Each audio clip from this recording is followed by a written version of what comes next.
Welcome to the Ruck Rugby podcast with myself, Mark Moss. And myself, Sam Leaney.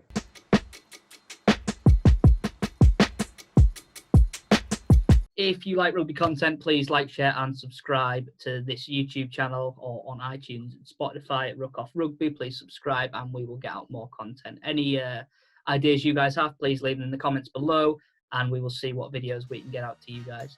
Today we have another very special guest on our show and this player can do this.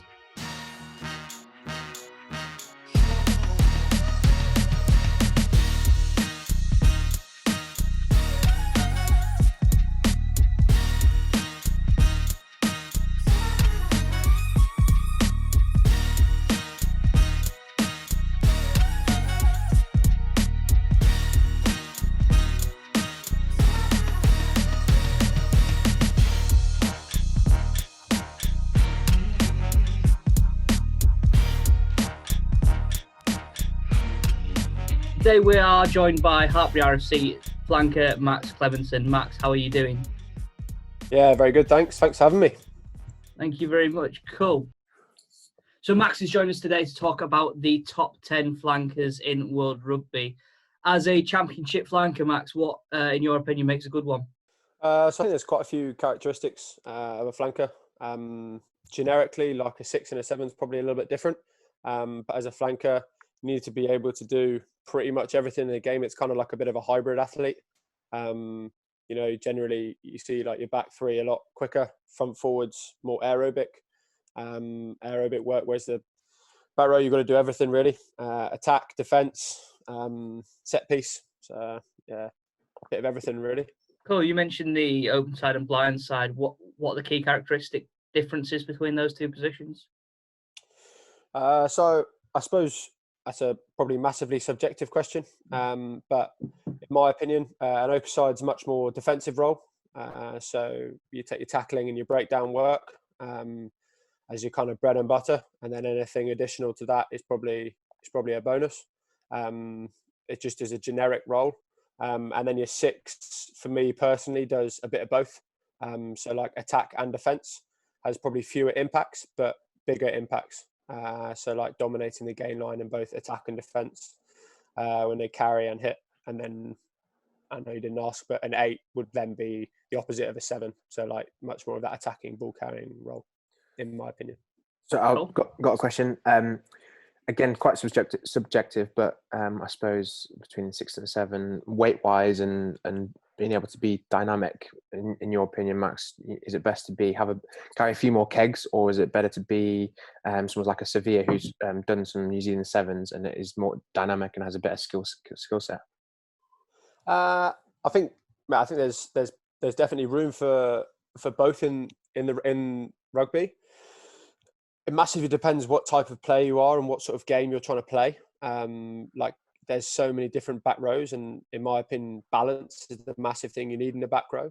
So if you're going to pick someone like Savea, then you may want someone like Kieran Reid or like Jerome Kano, like a big character, also in that back row. I think that's when you see the best back rows come to the fore, and when they have people, usually that 7, or say like a mobile 8, like Akira Ioane played a lot of New Zealand 7s, or like Jack Clifford. I know Haskell did a bit as well. Playing 7s, like I think that helps develop your game and your fitness. I know it did for me. But then there's also definitely a place for the bigger, more dominant, like the bigger players. And I suppose weight's one question, and height. Look, Tom Curry, I think he's only 6'1", but then you can go all the way up to 6'4", 5. In terms of a line-out option, again, it's another string to the bow, I suppose. But I suppose being an all-rounded player is maybe more important. So Sam, I've got a quick question for you. As a fly half, how does a good flanker affect your game? Well, yeah, certainly off a set piece and a scrum, I'd want a flanker who's fast and can put pressure on first receivers. In defensive lines, someone I've played with Max quite a few times, and he's been on my shoulder looking after me a few times, so I don't potentially have to make the tackles that are the big ones. But for me playing with someone like that, I think someone who can spoil breakdown and give a team opportunities for turnovers and opportunities to turn over the ball and attack, because once you turn over a ball, that's the most dangerous place to attack once it's chaos, and you can get it to some speedsters. So I think that they're the two key things: set piece and being dynamic, and again, I suppose having some real good ball carriers that I can just give the ball to and get some gain line for me to put an attacking phase play in shape.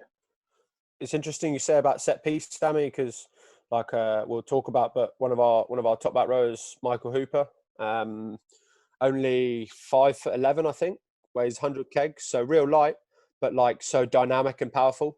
And then you get the contrast of like, say, Peter Steph Toy, who's probably a 6, not a 7, but like so massive and like a completely different player. So I just think that shows that you can have the different contrast between like kind of shorter potentially and bigger. And then I think, like your point about speed is massive as well, because Hooper's got that speed. So if you don't have that height or size, you then need that speed, don't you? Just being disruptive, I think that's a huge thing. I think someone looks at someone like Hooper, Haskell, there's a few others just disrupting play, and that's kind of their role, isn't it? And Sam, after our discussion a couple of weeks ago, have you learned which position wears which number yet? Yes, I had to check between a tight head and a loose head prop, which every day's a school day, Mark. What about an open and blindside flanker? What numbers do they wear? Yeah, again, Max has said it's subjective. One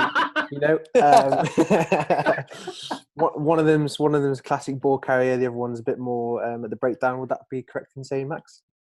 Yeah, mate. And then South Africa will get you when they wear them the wrong way around, and the French do sometimes as well. Let's just stay out of it, Mark. On the back. Exactly right. So today we're going to look through 10 players. We previously discussed this. We picked out 10 players that are going to make our top 10. So we're going to discuss each of those players individually and then rank them in order from 10 to 1 and find out who is the best flanker in the world. Our first pick is Michael Hooper. Max, what's your thoughts? Yeah, mate, quality player. Like we were just talking about, probably one of the smaller, lighter athletes as a 7, but mate, unbelievable. He's got 50 caps internationally, the fastest anyone's ever done it. Took him 3 years and 4 months, which is pretty impressive.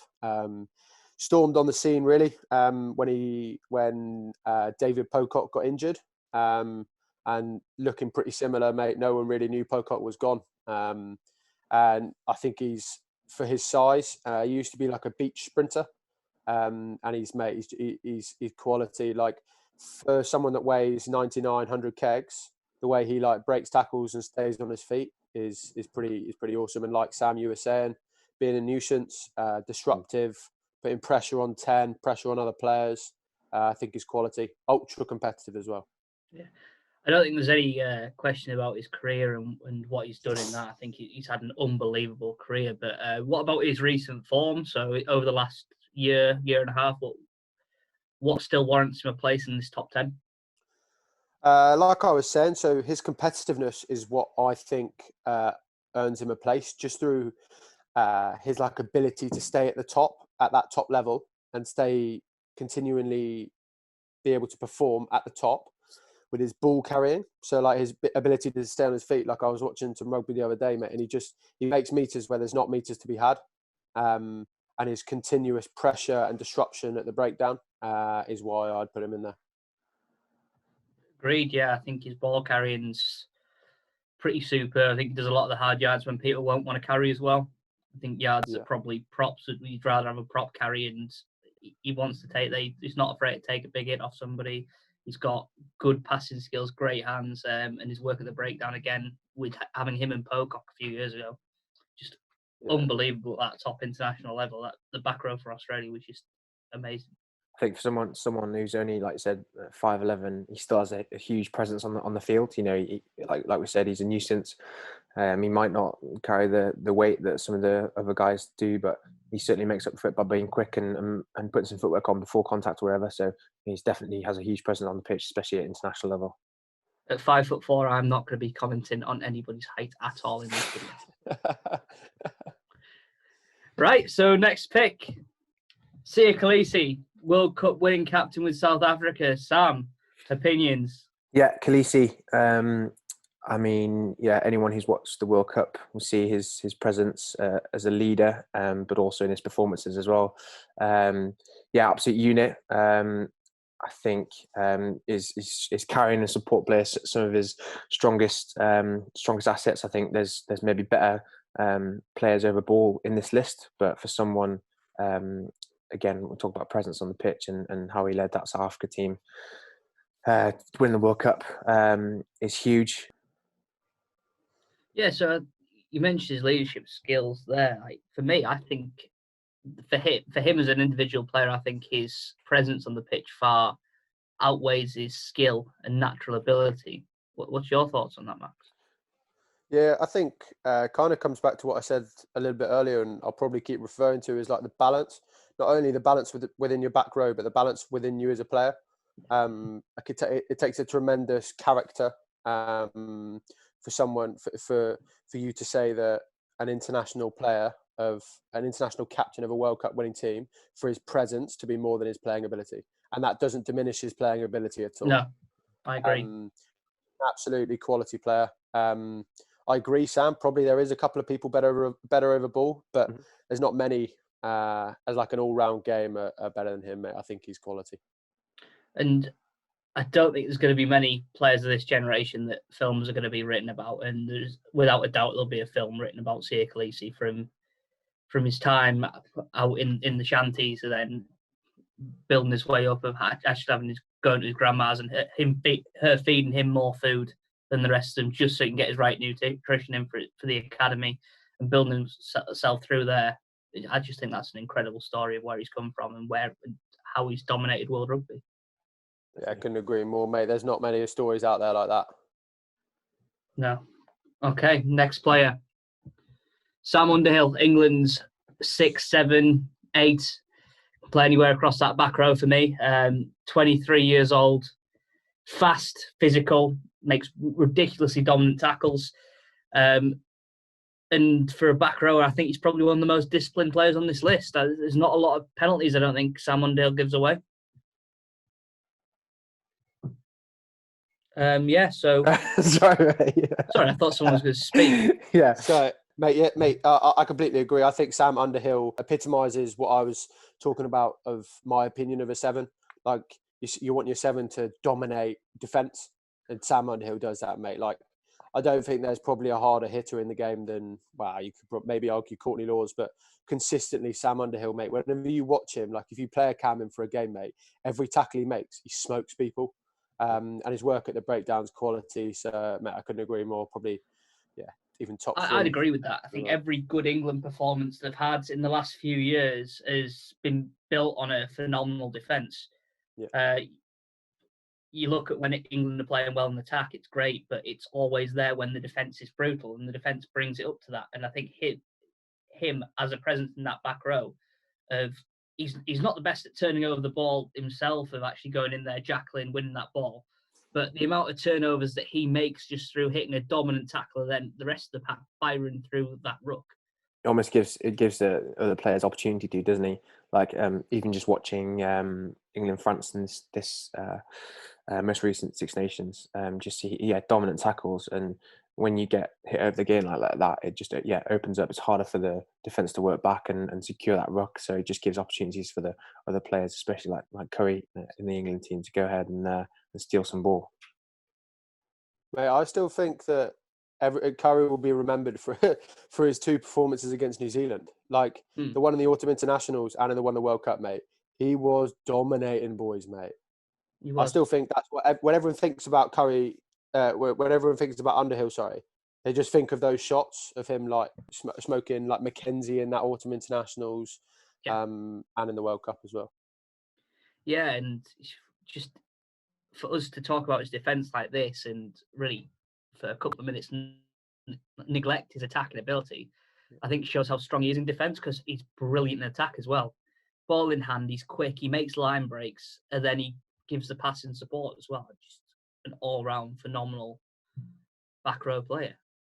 Couldn't agree more. Like that that shape off 9 that a lot of teams use in World Rugby. Sam Underhill, I don't think there's many better in terms of flankers at running tip lines and giving tips. Like there was that one in England's warm-up games where I think Sinclair tipped it to Underhill running a great line, and then Underhill gave it back inside to Curry. Just runs great lines. It's got probably a great thinker attacking, but you just don't think that because his defence is so dominant. Next up is Pablo Matera, Argentinian captain, absolute monster. Max, what's your thoughts? Yeah, mate, quality player. I don't think when a lot of people think of top 10 flankers in the world, he probably doesn't pop up into your mind. Why do you think that is? Initially, just because I think there's so many good players that are on those tier one nations. Like everyone just thinks of Australia, Hooper, New Zealand, Sam Cane, Reed, everyone like that, and England players and Welsh players. So I think like him and probably Hamish Watson are two of the most underrated players in World Rugby as flankers. Started his like up and coming career at Tigers and then went to the Jaguars, and basically since 2013 been a bolter in that in the Argentinian side. And now he's captain, mate. I thought his performances at the 2019 World Cup were quality. Attack and defence. He's what I was saying. As a 6, you can play him as a 7, but as a 6, he does like his all-round game is brilliant. Like we're not talking about Underhill, where he's probably more dominant in one side of the game. His attack and his defence are both quality for me. That's why he earns a spot in there. Yeah, I mean, I think he gets overlooked a bit because he plays for Argentina. Like you said, I think if he was English, Australian, South African, and Maori, he's going to be up there in a lot of people's conversations. Coming through and being a shining light in, let's be quite honest, Argentina are a poor Argentina team at the minute, and being that shining light and actually bringing them to the verge of some pretty decent victories that they've been very, very close to. Yeah, mate, I couldn't agree more. And when you look at Argentina playing in the Rugby Championships, obviously extremely hard against like your New Zealands and South Africas. Whenever Argentina go well, mate, he's at the forefront. He really is, mate. You see him like dominating. He's deadly with ball in hand. Quality. I totally agree with that. Next player on our list, Ardie Savea. Probably my favourite player on this list. I think anyone who wears that All Blacks jersey has got something special in him. I think Ardie Savea played a bit of sevens, like we were saying in the intro. Silky skills all round. You see him putting in little grubbers, offloading games, ridiculously strong, and his defence and attack. Again, yeah, we talk about having an all-round game. I think he's probably up there, and definitely I'm going to push him to the top of our list when we rank them all. Yeah, obviously, plays for the Hurricanes. He's just the mobile on him, and his speed, attack. You see him having breaks, length of field, scoring tries for fun.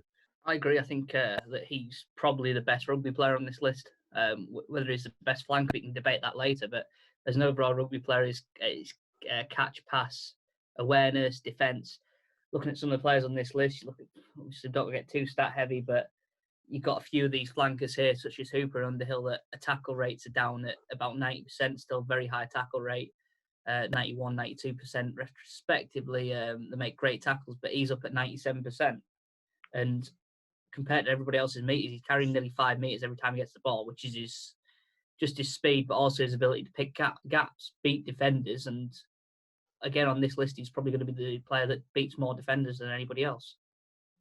I agree. I think when you think of Ardie Savea and you think of like his main, like we're saying, he's extremely skillful. He's quick. He's got all the strings in his bow. But his main point of difference is just how he just relentlessly beats tackles. And just doesn't want to go down, mate. Like he'll get meters where meters shouldn't be had. I think that's his main point of difference, and that's what makes him exceptional, probably. He has, and you've seen him have a real journey to where he is now. When he was obviously wearing the baby black shirt, the under-20s, he was a dominant force in that under-20s World Cup. First on the international scene, was there, and he was playing obviously alongside some really great players, and You could see he just wasn't there yet, but he was always building. He was always building. His Super Rugby game's always been phenomenal. But his development to become a top-class Test international player. He's done so well, very similar to Beauden Barrett. When they both burst onto the scene, obviously, naturally, you start on the bench. And it's hard for someone like Beauden Barrett and Ardie Savea to start more so than someone else because they're so impactful off the bench. But what him and Beauden Barrett have done so well is prove that, when they've both started, that they can have that impact right from the get-go. They don't need to be coming on when players are tired. I think his brother was a little bit to his detriment as well. That obviously Julian Savea on the wing was phenomenal for New Zealand at one point. And I think people, when he first came onto the scene, thought, oh, he's going to be another Julian. He's going to score tries, he's going to do this. But he was there as a flanker. And I think that possibly had a bit of a detriment to how people viewed him at the start. But now, if you say Savea, you don't think Julian, you think Ardie. Yeah, I agree. Next up on the list is Peter Steph du Toit.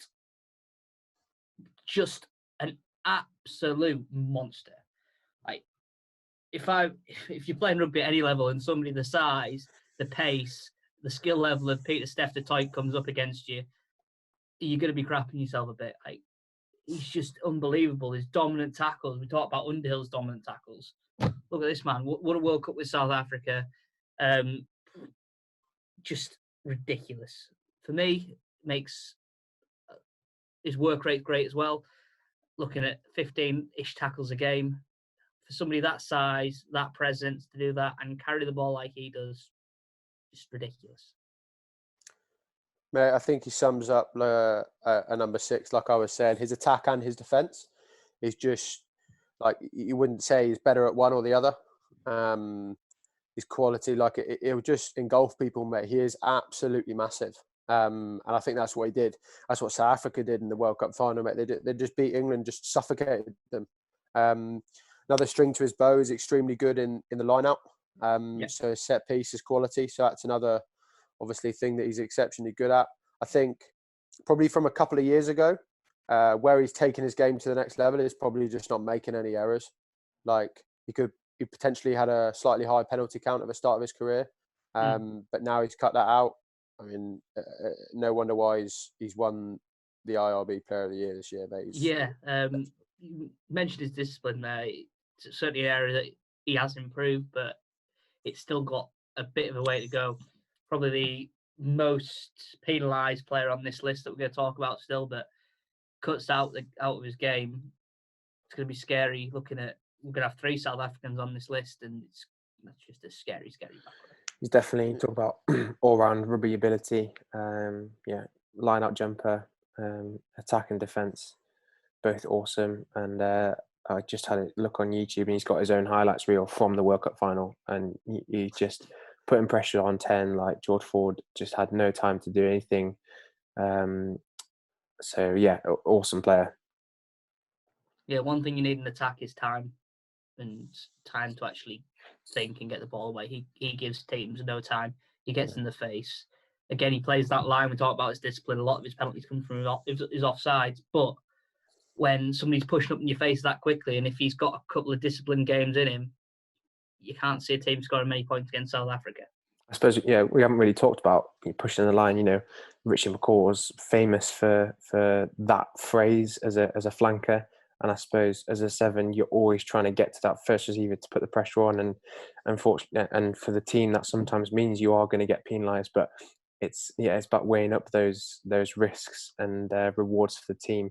If you make 1 or 2 good hits on the first receiver or the 10, then that's in his mind, and that could potentially affect the rest of the game. So it's just weighing up those little risks, isn't it, Max?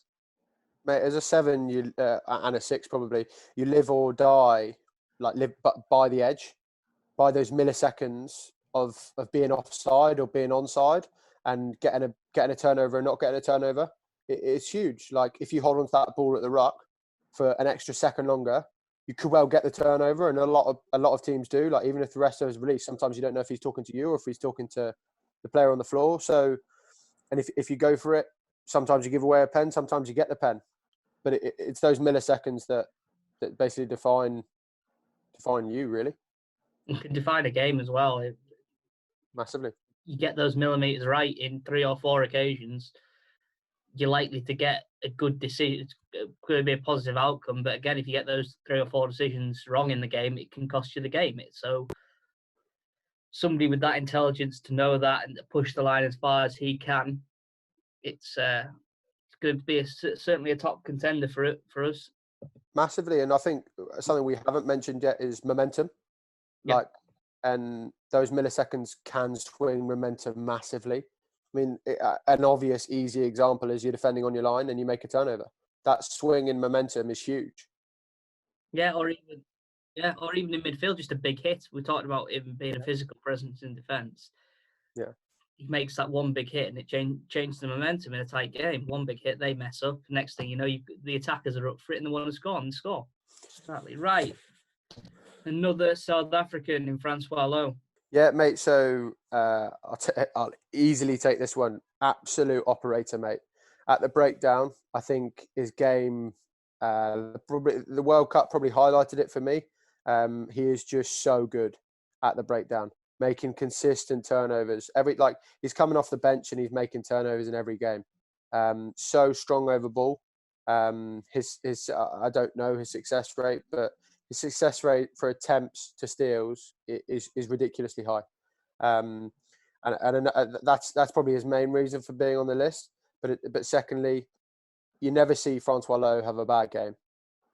Just his consistency at the highest level for Bath and for South Africa is exceptional. Yeah, I couldn't agree more with that.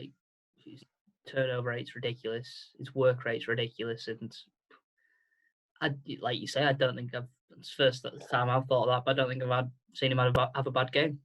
I think that South African sort of DNA definitely suits the Premiership. I think at Bath, that abrasive but continuous, just hard working, and he definitely has been class for Bath in over the past however many seasons he's been there, and to take it to the international level, he does that with ease, and he's so experienced now, isn't he? Yeah, it does fit the Premiership, and we talk a lot about these international players on this list, but we need to remember the domestic game as well. He's just a presence in the Premiership for Bath. He man the match in more occasions than not when he's playing, and when Bath play well, just ridiculous. And we've completely overlooked his attacking game. Yeah, like Underhill, very good at tipping. So like passing that ball onto that runner, running those lines, quality. But you just don't. It's not the thing that comes right to the front of your mind when you think about Francois Louw. You just think about his ability over ball. Exactly. Just fantastic. Next on our list is Tom Curry, another English boy. So yeah, he's him and his brother burst on the scene, especially last season, but the season before, he's been given a shot in the English side. He's 22 at the moment.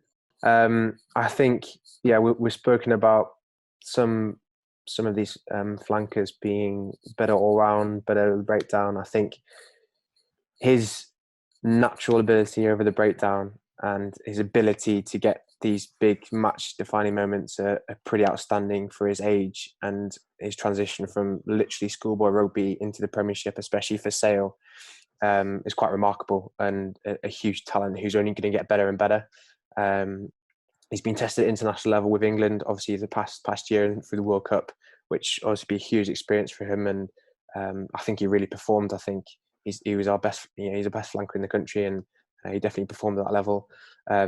You see him over the breakdown; he's super hard to clear out, and I think you also talk about the breakdown, making decisions for opportunities. I think he's possibly one of the best at that as well. Obviously, Max, you can go in a bit more detail about that. He's workhorse, and he's consistent. I think, I suppose there's a bit of a debate over whether playing him at number 8 was right for England over the past Six Nations. But awesome, and he's only going to get better.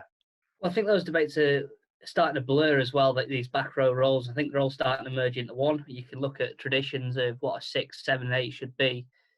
I think they're starting to blur into an all-round back row player. I don't know what your thoughts on that are, Max. I mean, he can play 8, he can play 6, he can play 7. For me, his best position 7, but I'd rather have him on the pitch than not. So if he's going to have to fill in the 8 jersey or the 6 jersey, he's going to be on there.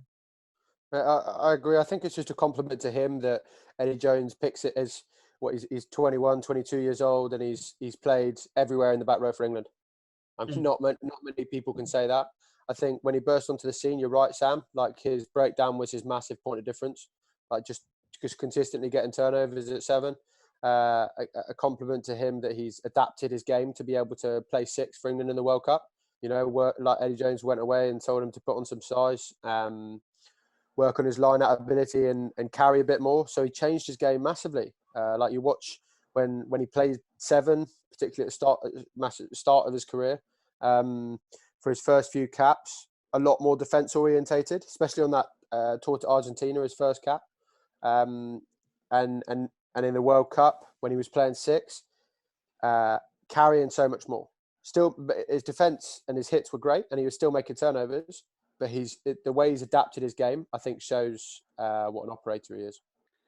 An operator and an intelligent rugby player as well. I think you do need to be clever to play back row, obviously get away with things that you maybe shouldn't do, to read situations. And if there's key momentum shifting points within either that turnover or falling on a loose ball or reacting to something, that brain works very quickly in his head, and he does swing momentum and make game-changing moments. Not many people can burst onto the international scene and make the impact that he has. I agree. Couldn't agree. Yeah. Hamish Watson is next. We talk about a player like Matera, who's playing in a team that isn't regarded as one of the best in the world. Again, we can look at Watson with Scotland. A lot of people are starting to notice him now, but he's a player that I've been watching for the past 3-4 years, and his work rate is unbelievable. He makes over 15 tackles a game. His tackle percentage, I think, is nearly at 100%. I think he might have missed 2 tackles in international rugby in 2019 and 2020. So that's 2 tackles in 18 months that he's missed at an international level. He puts Scotland on the front foot in attack as well. He takes that ball up to the line, he offloads, he's quick, he makes those line breaks. Again, we talk about players that can tip the ball on. He's probably that player that's running those tip lines, and he does make the breaks. He gets past that gain line, and he creates things for Scotland. Couldn't agree more. I think what we were talking about earlier, Sam, and his speed and going from 7s, that's where Hamish Watson came from. Yeah. So played for Scotland 7s. That was kind of how he kind of came onto the scene, got into the Scotland 7s team, had a season with them or season 2 with them, got signed by Edinburgh. And then, mate, the rest is history. Like, I think his ball carrying is probably his point of difference. Like, how physical he is with his ball carrying and his speed are probably what sets him apart and is his big point of difference. But again, that's not to underestimate his defence, like you were saying, his tackle success rate or his turnover ability, still quality. But I agree with you, Mossy boy. I think he gets underrated, like Matera, because of the team he's in, but he's comfortably the best forward in that pack. Comfortably. And he's a real shout for the Lions this time. In the previous video, we discussed that about who's going to be the 7 for the Lions. And for me, he would have probably been my pick. I mean, we talked about other people in that video, but his work rate, and it'll be so interesting what he can do in a team where he doesn't have to do so much. He does so much for Scotland because he has to, which probably impacts negatively on other areas of his game. And we say it impacts negatively, and he still plays phenomenally. Like, he just can't run as many lines as what he'd like to, because he's knackered and made over 15 tackles in the game. But it opens up other opportunities for other players as well. Imagine that in a Lions jersey, where if he's making those 15, 16 to 20 tackles a game, what other opportunities are going to be for other attacking players to reserve some energy. And it's a good shout for the Lions, in my opinion. Hey, if you think of a back row set, I'm just throwing it out in my head, like Curry at 6, Watson at 7, Billy V at 8. And that's a phenomenal back row. Yeah. Dangerous, that. Yeah. The only thing you think about there is set piece against the likes of Peter Steph du Toit with his height. But, mate, yeah, Watson's got I think the Six Nations pre the Lions will be massive. I think there's so many quality players, so much of it will come down to form and who's playing well. And if Hamish Watson has exactly what he's capable of in that Six Nations, mate, he'll be on that plane, I reckon. Yeah. Again, we're talking about big boys playing at the back row. He's probably not one of the biggest, but he makes up for that with his work rate. Like, why wouldn't you want somebody working that hard for the team? Why wouldn't you want somebody doing the hard work that people don't want to do, but also doing the spectacular moments as well? Just an outstanding player. Next up is Sam Cane. Literally just got announced as the next All Black captain. And in my opinion, he's the best 7 in world rugby. I think, and I've said this for quite some time, a lot of his career was, he was behind Richie McCaw, obviously an absolute great, but I think Sam Cane's probably the best all-round 7, and I'll argue this quite a lot in world rugby. His all-round game is exceptional. We were talking about Underhill being a good tipper, but Sam Cane's the best in that tight space, moving the ball and running those lines nice and tight. Him, Brodie Retallick, Scott Barrett in that New Zealand team are exceptional at it. You watch his defence, if you run straight at him, you will get smoked. And consistently makes turnovers. And obviously his leadership has come through now, being announced as the All Black captain, but he's captained the All Blacks before. And it's a testament to him that whenever he was, whenever Richie McCaw was starting, or say he was on the bench, whenever Sam Cane then started, he was then captain, which I think says a lot about his leadership. But yeah, for me, the best 7 in the world. Great points. Yeah, it's hard to argue with it. He's a mobile player, intelligent player. For somebody to be given the All Blacks captaincy as well, it shows his mentality that he wants to be the best. He wants to win these games. His work rate's unbelievable. And yeah, great player. I don't think there's much more to say, really. I think, the environment they create, the All Blacks, having, Richie McCaw up there, having moved on, and Reid and Savea, that competition is huge, and he's come out on top, and he's an absolute operator in every facet of the game. Yeah, I think it's going to be an interesting one debate later of where he actually ranks in these. Obviously, Max got really high opinions of him, but it's going to be interesting when we're comparing and contrasting against other players. I think he has got a very good overall game set, but for me, will he make the number 1 spot? It's definitely going to be up for debate. Yeah, I think New Zealand. Oh, sorry, I was just going to say, I think New Zealand massively missed a trick when they didn't play him in the semi-final against England. They went with the back row of Scott Barrett playing 6, Ardie Savea at 7, and Kieran Reid at 8, and I think that was, in my opinion, a mistake. Obviously, I'm not one to argue with Steve Hansen, but yeah, like I say, I think he's the best 7, and I think they missed a trick not playing him. He started at 7 for them in the group stages when they beat South Africa, and played well in that game. So I was extremely surprised to see him left out of that semi-final game, and I think New Zealand potentially suffered for it. But yeah, best 7 in my opinion.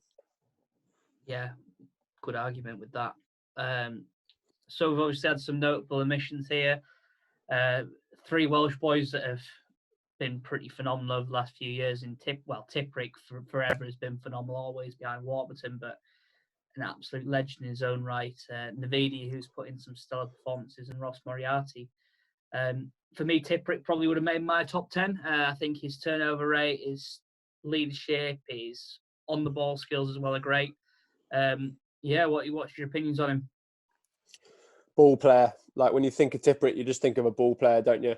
Much skills, fast, great player, great support lines.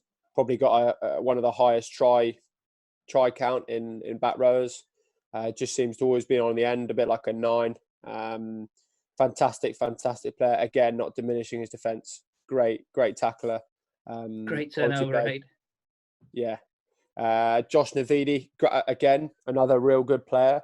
Can play anywhere across the back row, like you were saying, probably being one of those more modern back rowers, moulding into one. Got all facets of his game, really. Attack, defence, breakdown, just to touch on Navidi there, I think what's probably not got him on the list is his consistency. I think when he's had a very good game, he's phenomenal. But when Wales don't particularly perform, I think he goes missing a bit. Yeah, I thought that in the World Cup. I think his form's definitely not been consistent as some of the other players. I think some of the other players make those game changing influences on the game that can carry form over and give huge confidences. But he's definitely been a bit variable. I really like Moriarty. He's a bit of a brute. Same sort of class as Underhill. Absolutely demon in defence, but can carry really well and is very, very skillful and is real strong at the base of scrum. I think that consistency can relate to that whole Welsh back row. That when Wales have a phenomenal performance, it's one the back row that are winning or Alan Wynne-Jones that's winning the man of the match, because they build that for Wales. But Wales again can go missing, and when they do, I think it's down the back row. So it's probably for that reason that none of them have made our top 10. I agree. I think, like you look at the World Cup warm-up game, like when England and Wales played that double-header, where they went back-to-back, like they had their best 15 out in the first game, and then they lost to a youthful England side. I think I agree with the consistency, probably with Navidi, and then Moriarty probably as well. That's pretty harsh, but like he has these big moments, but do they come often enough for him to make the top 10? No, I don't know. Don't think so. Agree with that. So again, now looking at two older players in Omani and Pocock. Pocock is without a doubt one of the great back rows that we've ever had in rugby, but with his retirement from the international stage and his game probably not at his peak at his retirement. I think 2-3 years ago he'd be in this list and probably the number one pick, but for this I think his form's just dropped off. Obviously with his international retirement, I don't think he made the list. And Peter Omani, again, great leader, massive physical presence at 6, but probably just past his prime. We're looking at these newer flankers coming through, and they are young, they are intelligent, and they are just got that pace edge on what Omani probably has. I think with both Omani and Pocock, I think again with the other guys, they have stronger running abilities. I don't know what your thoughts are, Max, but I feel like they've got a bit stronger running game to them.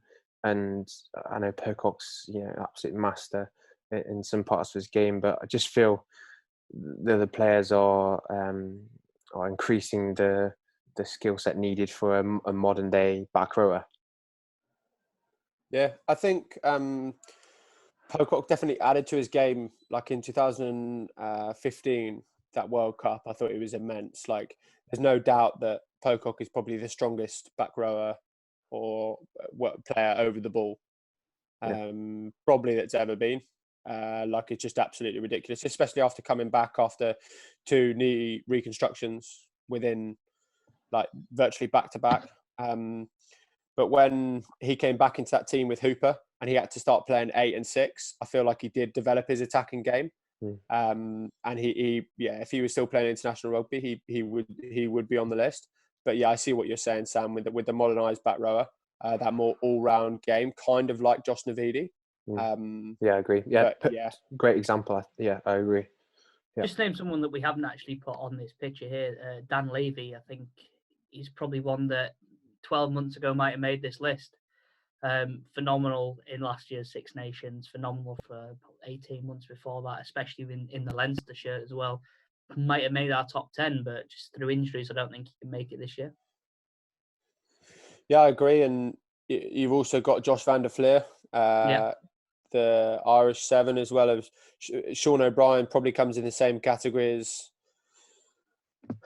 as Dan Levy. Like, but Sean O'Brien with that presence and his career, well, in a year's time, if he starts to come on form and starts to string some games together, is Warren Gatland going to start considering him for the Lions? Yeah, mate, who knows? Like, he was quality on the last Lions tour, wasn't he? So yeah, well, exactly. And then finally, just another notable admission: Gregory Aldery for France. phenomenal this year, Six Nations, good in the World Cup. He's probably just 6 to 12 months away from breaking on this list. Yeah, I agree. Made some big performances in the Six Nations. Had some big, like we say, momentum moments, like game-changing moments within there. He made a couple of quality turnovers against England, notably. But yeah, I agree. Probably 6 to 12 months away. Okay, so we will now rank our top 10 back rows in the world. Boys, who's jumping out at you straight away for the number 10 spot? In my opinion, Hooper. Hooper or Hamish Watson. It's difficult because the standard's so high and we've narrowed it down to 10. Hooper, I think both of them. Hooper's off his game at the moment, isn't he? I think the players are having better performances at the moment, well, in this sort of year, this season, whatever. And yeah, Watson, although I think he's extremely good, I think unfortunately in the team he plays in Scotland, he doesn't necessarily get the chances other people do. Because at the end of the day, if you're going forward better, you're going to be able to get better carries. If you're it's going to improve his defensive game because he might get more opportunities for turnovers because he's defending for long periods of the game. But yeah, those two are definitely down there for me. Yeah, it's interesting that you mentioned Watson there. I think Scotland have had some really famous, good performances, I think, and he's been at the heart of that. I don't think we can necessarily stick him down at 9 or 10. So we agree that Hooper's down at 10. Yeah, Hooper down at 10. You could argue that, again, we're talking millimetres here between probably the lot of all of these, but potentially Francois Louw at 9. Because he doesn't start in that South African back row. I mean, everyone else here is a starter within their international teams. I think there's probably 3 players. There's going to be 3 players I can just see from what we're trying to say here. It's probably going to be between Matera, Watson, and Louw, who's going to be 9, 8, and 7. Would anybody argue that against that? No, I don't think so. Unless you're potential, I agree with that, but I think Matera for me is number 7. Okay. And probably Watson 8 and Louw at 9, in my opinion. Okay. So the question would be, why are we selecting Watson below Matera? I think potentially from what I've seen, and I think Max can give a better conclusion, but I think he's potentially got a better carrying game. He's a bowling ball. Seen him in the World Cup games. I think he's very, very hard to put down. So that's my opinion. I think it's both about opportunities for both these players that we haven't been seeing the opportunity to see them in a higher level team. For me personally, I'd prefer Watson over Matera. I think Watson's maybe won a few more games for Scotland than what Matera has done. But yeah, Max, what's your thoughts? I think we could be changing our opinion of Hamish Watson after this after the coming Lions tour. But for me at the moment, I think Matera. I probably disagree with you. I think Matera has bigger game-winning moments for Argentina. Like, he is just consistently at the top of his game for me. Yeah, happy with that. Yep. But now comes some really difficult decisions. This is going to be tough. Yeah. This is going to be really tough. Who's standing out for you straight away for 6? So just for listeners, we've got Kolisi, Kane, Curry, Detroit, Savea, and Underhill to the last 6 spots. Okay, I reckon Underhill and then Kolisi. You know what? I'm thinking the same. Just because, like, if we're just talking about it, I think Underhill's defence is exceptional, and that's what's got him to number 6 for me.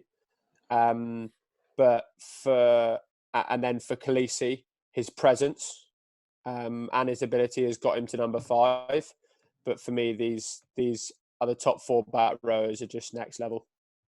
Yeah, I think talk about Kolisi's presence gets him there alone.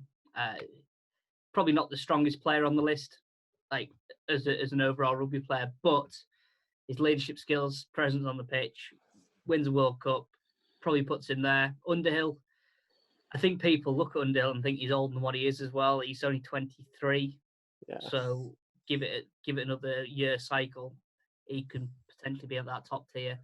But yeah, I would agree. 6 and 5 goes to Underhill and Kolisi, unless Sam, you can change our minds on that. I think we've spoken about Kolisi and his presence, but I genuinely think, you can only judge these players if you've watched them, properly and consistently throughout the games. I think, yes, Underhill might have the bigger shots in defence, but I think I agree. I think Kolisi has a lot of influences on the game, but maybe more lower end. By that I mean, hitting the rucks, making impacts, blocking lines, or just little tips off. I think he has more involvements of the game. I think Underhill's a class player, but now I think we've got them right.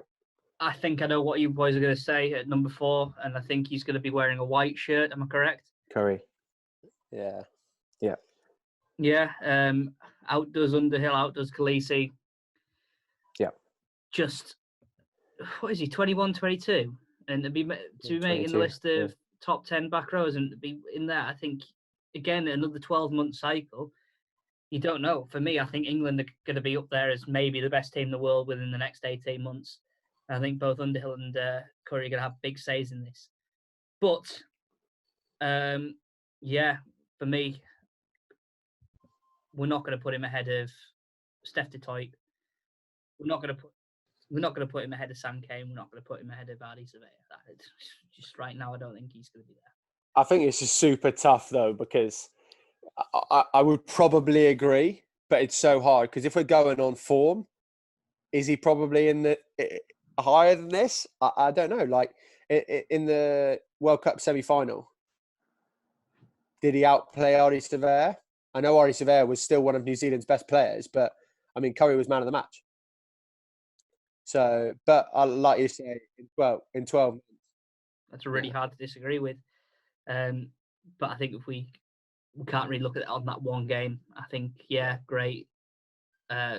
He was probably key to England in that semi-final, but there's been a few moments of naivety and inexperience that have come through with him. I think he probably just goes down there just for his experience, that he has made a few little errors that maybe somebody in a more mature shoe with a few more caps behind them wouldn't have. So top 3. I think Max is going to disagree with me here, but I think he's going to disagree with me, Sam, as well. I think Cane. For me, the 2 top tier back rows at the minute are Detroit and Savea, and I just don't think that Kane's got that class. I don't think he's got the game-winning, game-changing moments in him that Savea and Steph Detroit have. Here we go. I just disagree.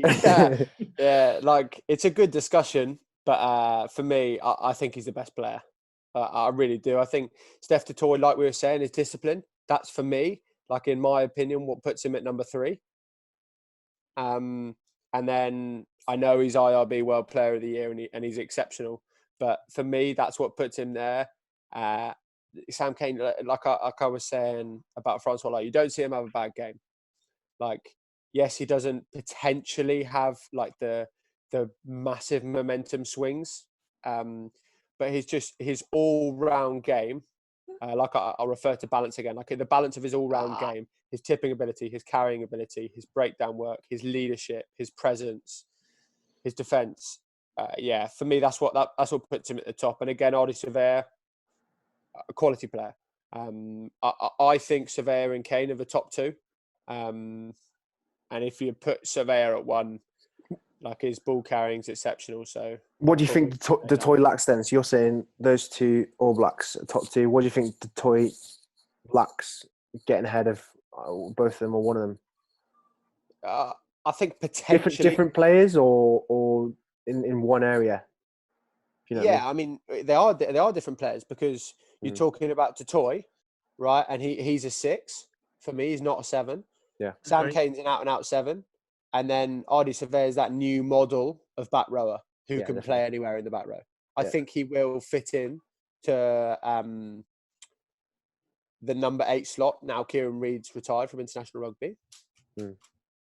But for me, I just think Kane and Savea are a little bit better than Du Toit, but it's all subjective, isn't it? When you get into this level of critique, it's just subjective. It is. It really is. I still would, if I was picking an international lineup right now, I'd be putting Savea at 7, Peter Steph Du Toit at 6, and Sam Cane on the bench. If I'm going back row, obviously for me, I reckon Sam Cane's at 7. I reckon Peter Steph Du Toit. Yeah, for me, he's not there. I think it's an interesting one that you put Sam Cane on the bench, because I think Sam Cane probably either starts or probably isn't involved. Yeah, I think I'd probably agree with that. Yeah. I think if I was picking someone on the bench, I'm picking someone like Matera that's going to come on with that carrying ability. Like a Ellis Genge-esque. But yeah. Or like an Ardie Savea. Like if Ardie Savea doesn't make your starting team, no, for sure. Unreal on for bench. So for me, still, I'm still thinking Sam Cane in that number 3 spot. Sam, what are your thoughts? I mean, I think to me, I think let's give the girly fly half the vote, because I think Max, you're strongly saying him not at number 3. I'm strongly saying him at 3. It's a tough one, but yeah, I think I'm gonna go with that. I think he's got to be at 3. Sorry, Max, you've been outvoted by a short fat bloke and a fly half. I'll take that. My conscience is clear. I know the best 7. And then I think we're all actually going to be agreeing on this one, with Savea at number 1 and Steph Du Toit at 2. I think Savea, we talked about him before being overall the best rugby player in this list. He's the quickest. He's probably got the best hands. He's brutal in defence. His work rate's great. I would pick him definitely ahead of Peter Steph Du Toit. Yeah, if we're looking at momentum, get like game-winning moments, like he's probably the most destructive rugby player on this list. Like he's just someone that you can give him the ball in any situation and he'll probably make something out of absolutely nothing. Yeah. He's probably got the best highlights reel on this list for no, like, and it's not a surprise at all. Yeah, I agree. I think if we talk about players like Watson that might be changing over the next year, same as Curry and Underhill, their positions in this list, I think the Lions still has the same potential to do it for South Africa as well. Peter Steph Du Toit could dominate the Lions and put himself at 1. So could Kolisi, and so could Francois Louw as well. So I think that the Lions still could be pretty invaluable for ranking this next year as well. So our final standings for the Ruck Off Rugby's top 10 flankers in World Rugby are at 10, Michael Hooper; at 9, Francois Louw; 8, Hamish Watson; 7, Pablo Matera; number 6, Sam Underhill; 5, Sia Kolisi; 4, Tom Curry; 3, Sam Cane; 2, Peter Steph Du Toit; and at number 1 is Ardie Savea. If you've enjoyed this video, please like, share, and subscribe. Click on other videos that you can see on the screen now. Leave a comment below on what other ideas you would like to see. If you would like to find me on social media, my username is MarkMoss1996. Mine is Sam Leeming 10. And mine is at Max Clementson. And if you want to follow the podcast, you can find us on Twitter at Ruck Off Rugby Pod or Instagram at Ruck Off Rugby. Any ideas you guys have for videos, if you'd like a shout out, comment on any of our social media and we will try and get one of those videos out to you. Thank you very much for listening.